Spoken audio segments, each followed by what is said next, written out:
kurban yang gedanya si bak bengahura raya. Apabila kurbannya kurban sunat wajib tanit. Apabila kurban wajib sunat tanit. Kurban sunat nya wajib tanit. Tanit jut beberapa tempat. Satu adalah jut tanit wate tawakilah yusi bak tukang si. Yang kedua, jut tanit wate disi le tukang si.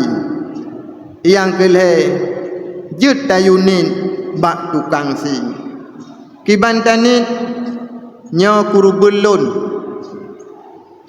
Nya kurubulun wate digorok lumo, butingat lah mati nya kurubulun kamu madah.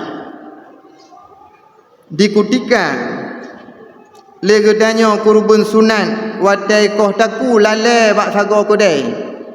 Lale lipat sampai bajai. Lumo gedanya kalau isi tanit golong. Igorok aju. Nyan yang na sedekah gedanya. Hana kurban lom. Kabab kurban sunat baru rut kurban benar tanit. Apabila hana tanit hanja ku kurban. Kurban wajib sunat ni. Kiban kurban wajib. Kurban wajib adalah tatayin nya lumo kurbulun. Nya lumo kurbulun takun ba abah.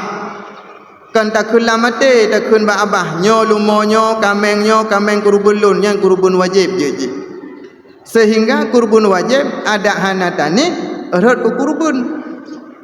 Maka hukum ni bak kurban wajib hukumnya adalah sunat. Hana wajib ni.